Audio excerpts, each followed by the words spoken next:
저는 오늘 여러분과 함께 부모와 어린이와 장래라는 제목을 가지고 은혜를 나누고자 합니다. 이 주간은 가정주간입니다. 특히 오늘은 어린이에 대해서 우리와 함께 생각해 보고자 합니다. 시편 127편 3절에 보면 자식은 여호와의 주신 기업이요 태의 열매는 그의 상급이로다, 이와 같이 기록되어 있습니다. 이러므로 여러분, 우리가 자녀를 얻는 것은 우리가 원해서 얻고 우리가 싫어서 얻지 않은 것이 아니라 자녀는 하나님께서 여러분과 나에게 주시는 기업인 것입니다. 기업은 받아서 우리가 잘 가꾸어야 되고, 자녀는 또한 하나님이 상급으로 주시기 때문에 귀하게 느끼고 아름답게 우리가 가꾸어야 될 것인 것입니다. 인류 역사를 통해서 오늘날처럼 자식을 잘 기를 수 있는 교육적인 기회와 수단이 풍부할 때도 없었습니다. 그와 동시에 오늘날처럼 자식 교육이 힘들 때도 없었습니다. 그 이유는 점점 도시화되어가는 세계 속에 환경적, 정신적인 공해가 도처에 꽉 들어차 있고 세속적인 물결이 TV, 잡지 등을 통하여 무제한적으로 안방까지 밀려 들어오고 있는 것입니다. 그래서 문 밖에만 나가면 눈과 마음을 겨놓게 하는 타락의 손길이 처처에 우리 어린이들을 유혹하고 있는 것입니다. 이와 같은 와중에서 우리들이 씩씩하게 하나님을 섬기며 범사에 성공적인 삶을 살 수 있는 심신이 튼튼한 자녀들로 길러나가야 될 의무와 책임이 부모에게 얹혀져 있는 것입니다. 어떻게 하면 우리에게 맡겨준 하나님의 기업이요 하나님의 상급인 어린 자녀들을 잘 길러나갈 수가 있을까요? 첫째로 우리가 자녀 교육의 가장 중요한 시기를 알아야만 되는 것입니다. 자녀가 우리의 품을 떠날 때까지, 우리 부모의 설화에서 자랄 때 어느 시기가 가장 중요할까요? 오늘날 성경도 심리학자들도 다 동시에 1살 때부터 6살 때까지가 그 일생을 좌우하는 인격을 형성하는 귀한 기간이라는 것을 증명하고 있는 것입니다. 심리학자 폴 디 마이어 박사는 그의 책에서 말하기를 약 85% 이상의 성인들의 행동 양상과 태도는 그가 1살에서 6살 사이에 그 인격 속에 이미 깊이 심어진다는 나의 신념을 나는 충분히 실증하고 증명했다고 말한 것입니다.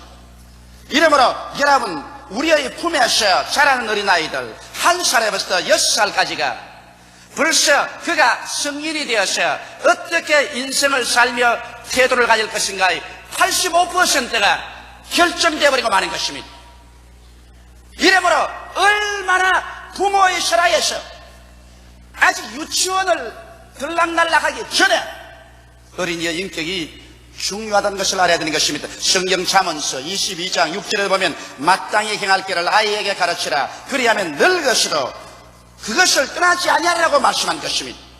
이러므로 조기 교육 1살에서 6살까지의 어린이들에게 대해서 일찌감치 우리가 교육을 잘하는 것은 중요한 일이요, 또 어린아이를 잘 취급하는 것은 그 일평생에 비뚤어진 인격을 형성하지 않는데 대단히 중요한 것입니다.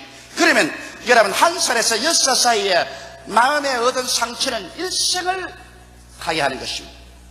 오늘날 너무나 많은 부모들이 1살에서 6살 사이의 어린이의 장성기에 그 마음속에 믿음, 소망, 사랑을 넣어주는 대신에 일생을 정신적인 상처를 가지고서 감정적인 고통을 유발하면서 살도록 상처를 입히는 사람이 많습니다. 오늘 나는 이 시간에 우리가 어린이를 기를 때 어떠한 것을 심지 말아야 되는가, 이 점에 관해서 알아보고자 하는 것입니다. 먼저 우리는 어린이들의 마음속에 미움을 심어주지 말아야 되는 것입니다. 1살부터 6살까지 사이에는 어린아이들은 아직 언어 구사 능력이 없기 때문에 자기 마음속에 억울한 일을 당하면 이것을 변명할 수도 없고 풀어낼 수도 없기 때문에 그것이 그 심령 속에 무서운 상처를 남기고 파헤쳐 들어가는 것입니다.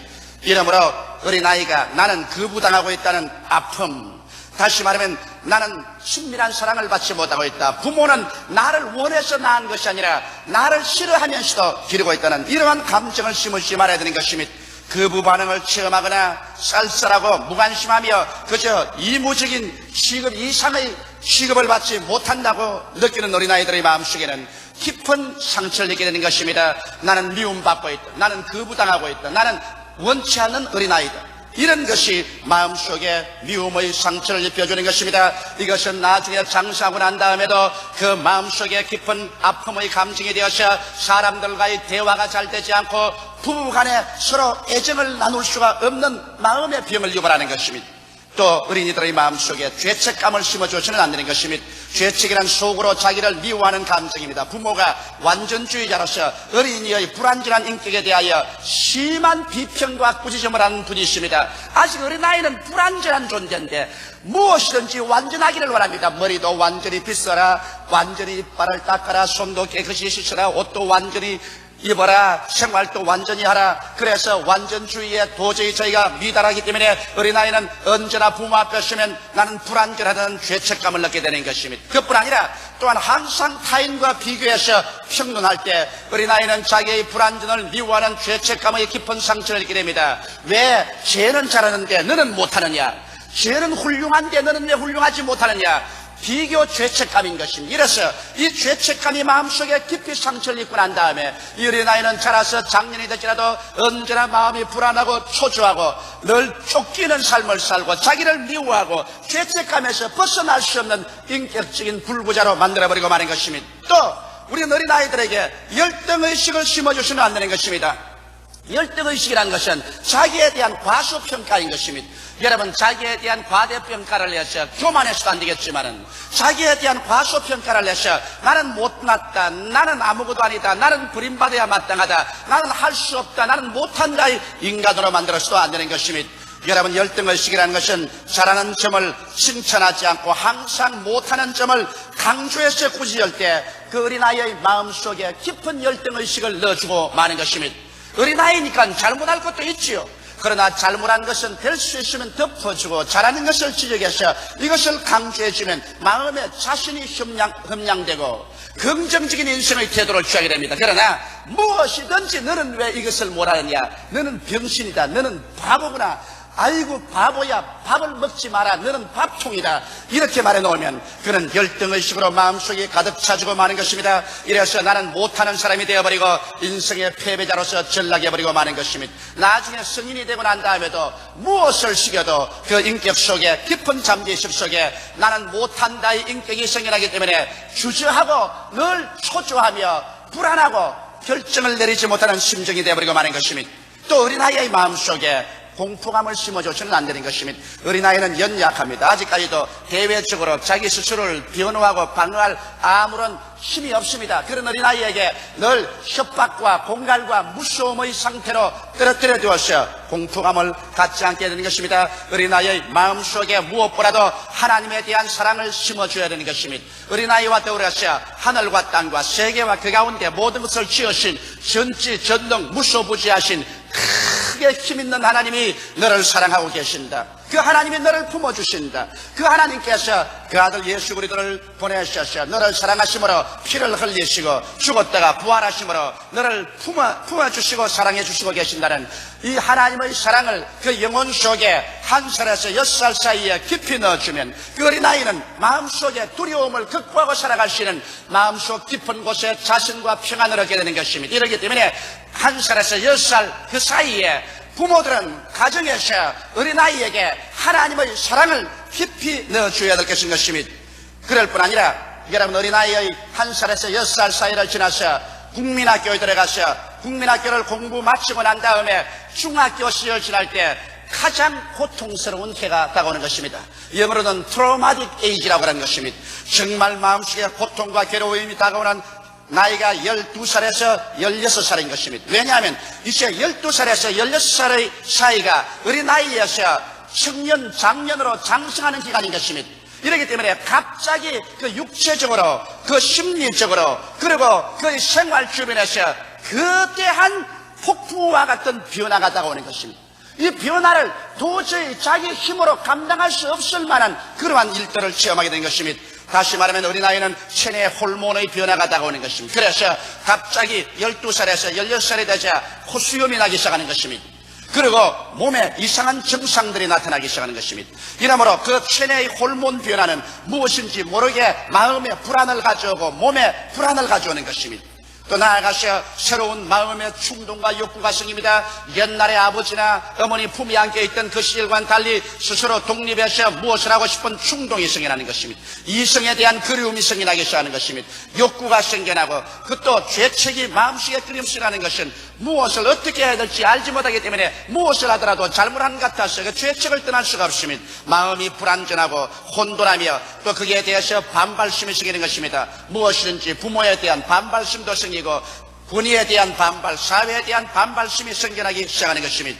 이와 같은 가장 고통스럽고 몸부림치는 12살에서 16살의 어린 나이에 불량 청소년이 되기 쉽습니다. 가정을 이탈해 나가기도 하고 그리고 몰래 숨어서 담배를 피워보기도 하고 술을 먹어보기도 하고 친구들과 어울려서 잘못된 일을 하기도 하는 것입니다. 이러한 고통스러운 나이에 부모가 어린아이를 잘 돌보아 줘야 되는 것입니다. 이때 이해와 동정을 가진 사랑을 퍼부어 줘야 되고 인내를 가지고 늘 대화를 통해서 무엇이 옳고 그른가를 부모가 늘 이야기해 주고 대화를 통해서 그 어린아이의 정신적인 결핍을 채워줘야 되며 하나님 앞에 기도하도록 도와줘야 되는 것입니다. 그러고 난 다음 그 나이에는 선악에 대한 단호한 태도를 보여야 되는 것입니다. 선도 선이라고 말하고 악도 선이라고 말하면 안 됩니다. 이래도 좋다 저래도 좋다고 하면 안 되는 것입니다. 12살에서 16살 그 인격의 가장 고통스러운 시절에 그런 무엇이 진실로 선인지 악인지를 분별하지 못하고 있을 때 부모가 단호하게 이것은 해도 좋고 이것은 하면 안 된다는 울타리를 규정해 주어야 그가 올바른 인격적 성장을 하는 것입니다. 이렇기 때문에 선은 칭찬해주고 악을 행할 때는 부모가 단호한 태도를 취해서 그는 거부식이고 안되면 채찍이라도 때려야 되는 것입니다. 성경은 잠언서 29장 15절에 말하기를 채찍과 꾸지람이 지혜를 주거늘 임의로 하게 내버려 두면 그 자식은 어미를 욕되게 하느니라. 잠언서 23장 13절에 아이를 훈계하지 아니지 말라. 채찍으로 그를 때릴지라도 죽지 아니하리라. 이러므로 12살에서 16살의 나이에 잘못될 때는 불러다가 종아리를 때리고 채찍을 때렸으라도 그 반항심을 꺾고 올바른 길을 걸어가도록 해주는 것은 부모가 해야 될 마땅한 의무요 책임인 것입니다. 이렇게 해서 여러분 어린아이가 부모의 설하에 있을 때 부모는 그 어린아이의 장래에 올바르게 건전하게 살아갈 수 있는 인격을 함양해 줄 수 있는 것입니다. 1살에서 6살까지 여러분은 그 인격에 상처를 입히지 말고 감정적인 아픔을 가지고서 일생을 살도록 하지 말아야 될 것이요 12살에서 16살까지 가장 반항기에 부모는 어린아이와 함께 서로 이해하고 동정하고 사랑을 해주며 인내를 가지고 대화해서 그들의 혼돈을 바로 잡아주고 선악에 대한 단호한 태도를 취함으로 말미암아 어린아이가 잘못된 길로 걸어가지 않도록 해줘야 될 의무와 책임이 부모에게 놓여 있는 것입니다. 그냥 낳아서 밥만 먹이고 옷만 입히고 학교만 보내면 내 할 일 다 했다고 내 던져버리는 그와 같은 무책임한 생활을 하기 때문에 오늘날 수많은 자녀들이 몸은 자라 장성했지만은 정신적으로 병들고 고통 속에 허덕이며 성장하지 못한 국민들이 되어버리고 마는 것입니다. 둘째로 이제 어린아이들에게 올바른 생활의 지혜를 가르쳐 줘야 되는 것입니다. 인생을 살아가는데 어떻게 살아갈까? 어린아이들은 그 지혜를 가정에서 살 동안에 부모를 바라보고 배우는 것입니다. 남자아이는 자기 아버지를 바라보고 배우고 여자아이는 자기 어머니를 바라보고 배우는 것입니다. 그래서 어린아이들이 집에 있을 동안에 인생을 살아갈 참된 지혜를 부모가 가르쳐줘야 하는 것입니다. 오늘날에는 너무나 세상은 어디서 가든지 출세욕과 황금 만능주의가 팽배하고 있습니다. 그래서 부모가 자식들에게 늘 출세하라 돈 벌어라 하는 것이 상식화되어 있는 것입니다. 이렇기 때문에 어린아이들은 어찌한지 이 세상에 산다는 것은 군모 술수를 쓰더라도 한과 놀이를 하더라도 출세만 하고 돈만 벌면 되는구나, 이와 같은 잘못된 생각을 가지게 되는 것입니다. 이것이 잘못된 지혜를 어린아이들에게 주는 것입니다. 부모들은 어린아이가 자기 살아 있을 동안에 인생을 살아갈 때 가장 행복하게 살 수 있는 올바른 지혜를 보여줘야 되는 것입니다. 어떻게 보여줄까요? 인생에서 정직한 삶이 가장 성공적인 삶이라는 것을 부모는 그의 생활을 통해서 그 언어를 통해서 보여줘야 되는 것입니다. 사기꾼의 생활은 일시적으로 사람들 앞에서 부귀영화를 누린 같이 보이지만은 얼마 짜야 파탄에 이른다는 것을 알려줘야 할 것인 것입니다.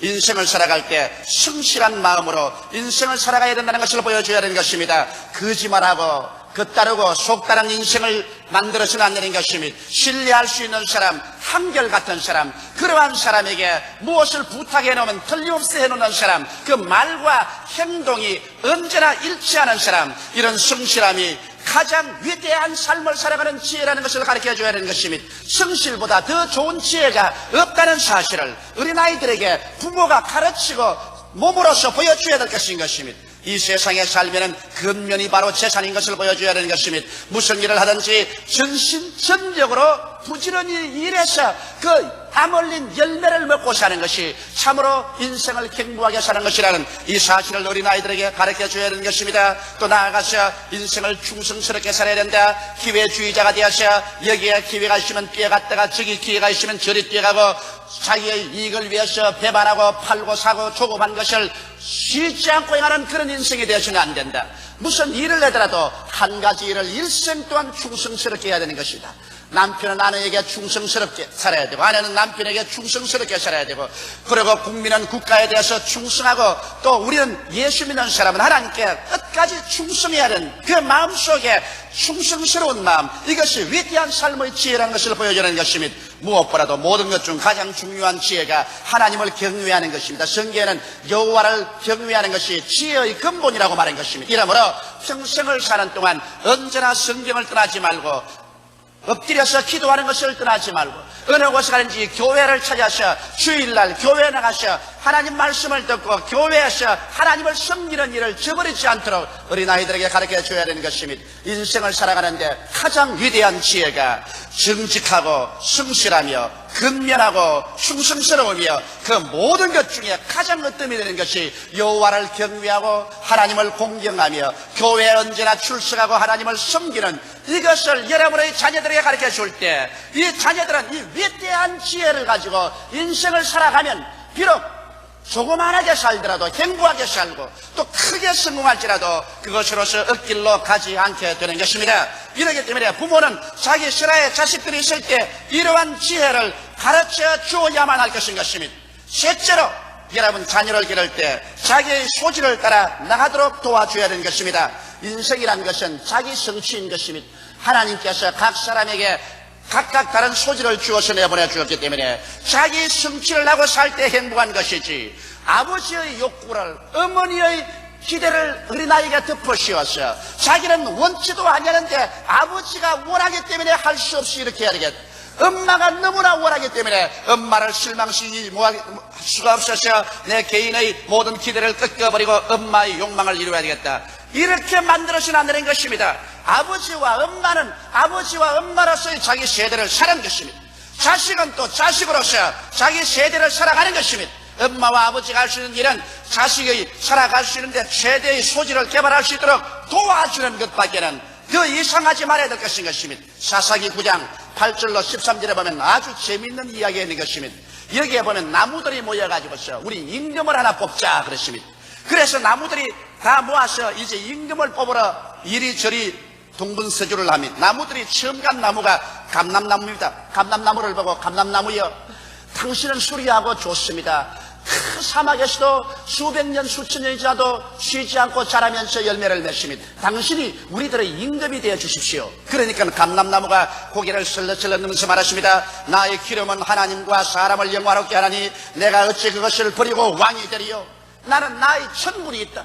내가 해야 될 사명이 있다. 나는 기름을 내어서 그래서 하나님과 사람을 영화롭게 하는데 그 나의 본분을 버리고 나의 근본적인 사명과 소질을 버리고 내가 분수에도 맞지 않은 왕이 되려고는 하지 않는다. 그래서 나무들이 감람나무에서 실망을 하고 무화과나무를 찾아가셨습니다. 그래서 무화과나무에게 뭐라십니다. 무화과나무여, 당신은 참으로 겸비한 나무인즉 당신이 우리에게 왕이 되소서. 무화과나무가 대답하기를 나의 단 것 나의 아름다운 실과를 내가 어찌 버리고 왕이 되리요. 나는 왕이 안 된다. 나의 본분이란 속으로 꽃이 피어서 달고 단 무화과 나무를 만들어서 이 열매를 사람들에게 먹이는 것이 나의 직분이다. 내 직분을 버리고서 내 천성의 소질을 버리고서 내가 왕이 된단 말인가. 나는 왕이 안 되겠다. 그러자 또 나무들이 포도나무에 찾아갔습니다. 그래서 포도나무여, 당신이 우리의 왕이 되어 주십시오. 그러자 포도나무가 고개를 슬슬 들었습니다. 하나님과 사람을 기쁘게 하는 나의 세수를 내가 어찌 버리고 가서 왕이 되리요? 나는 왕 못 된다. 내 이 세술은 하나님도 기뻐하고 사람도 기뻐하는데 왜 내가 왕이 돼요? 나는 나의 본분을 다 해야지. 그래서 여기에서 나무들이 그 좋은 감람나무에 가보니 감람나무는 자기 사명과 소질대로 가겠다고 말하고, 무화과나무에 가니까 무화과나무도 자기의 사명과 소질대로 가겠다 그러고, 포도나무에 가도 포도나무가 나는 내 사명과 소질로 가지 내 분수에도 맞지 않고 내 사명에도 맞지 않은 왕은 안 되겠다고 그랬었습니다. 그래서 나무들이 할 수 없어 가시나무에 갔습니다. 막 가시가 덥고 몰골이 사나운 가시나무에 가셔. 가시나무여, 너가 우리의 왕이 되려니까 일어나서 얼씨구나 줬다 절씨구나 줬다 오냐 왕이 되겠다. 모두 다 내 품으로 돌아오라 고함을 쳤습니다. 이 못난 게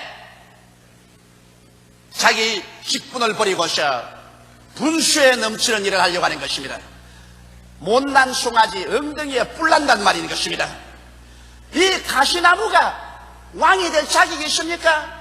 오늘날 못난 인생이 자기 분수를 뛰어넘어 자기 소질을 뛰어넘어 탐욕으로서 무엇을 바라다가 자기도 망하고 수많은 사람들도 망하게 하는 것입니다. 하나님께서 이 세상에 사람을 내보낼 때 그 사람의 소질대로 하나님께서 은사를 주신 것입니다. 그러므로 자기의 소질을 다 발견해내서 감람나무면 기름을 산출해야 되고, 무화과나무면 단 아름다운 실과를 내야 되고, 포도나무면 하나님과 사람을 기쁘게 하는 세수를 만들어내야지. 포도나무가 감람나무처럼 기름을 낼 수도 없고, 무화과나무가 포도나무처럼 술을 낼 수도 없으며, 감람나무가 무화과처럼 단 열매를 낼 수가 없는 것입니다. 그러므로 자녀를 기르는 부모님 여러분은, 여러분의 자녀들은 하나님께서 여러분에게 맡겨놓은 기업이기 때문에 자녀들의 소질을 발견해서 그 소질대로 인생을 살도록 도와줘야 하는 것입니다.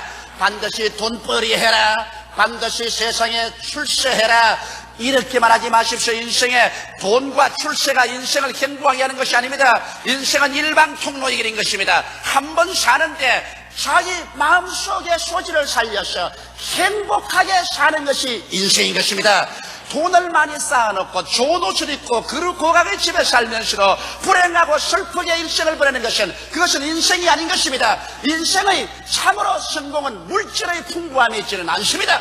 자기의 소질을 얼마나 개발하고 인생이란 자기를 성취해서 살았는가 살지 않았는가, 이것이 자기에게 가장 위대한 것이 되는 것입니다. 이러므로 여러분, 오늘날 부모들이 인류병에 걸려가지고서 부모의 탐욕의 노예가 되도록 어린아이를 만들어서 인류에 안 가면 너는 버림받았다, 인류에 안 가면 밥도 먹지 말라, 인류에 안 가려면 우리 집에 오지도 말라, 너는 서울대학을 가야 된다, 연세대학을 가야 된다, 고려대학을 가야 된다, 인류대학을 해야 된다. 인류병에 걸려 있어서 애들조차도 인류병에 걸려 있는 것입니다.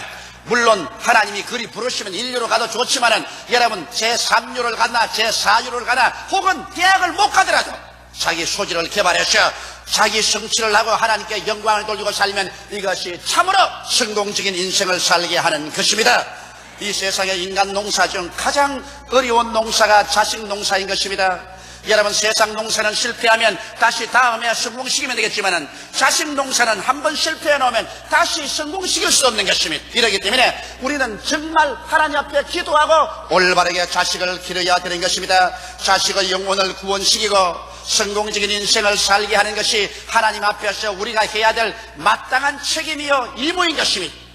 이러므로 이 가정 주간에 여러분과 나는 하나님께로부터 받은 기업인 어린 자식, 새의 상급으로서 주신 자녀들을 어떻게 훌륭하게 길러내어서 그들이 하나님께 영광되고 세상 사람들에게 빛이 될 수 있게 할 수 있을까, 이것은 우리 부모들이 마땅히 해야 될 사명인 것입니다. 이러므로 우리는 이 자녀들에게 밥이나 먹여주고 옷이나 입혀주고 잠자리나 마련해주면 이로써 부모가 할 수 있는 일은 다 했다고 생각하는 것은 너무나 우리 한국에서 과거에 전통적인 그런 생각을 가지고 자녀들을 기르는 것입니다.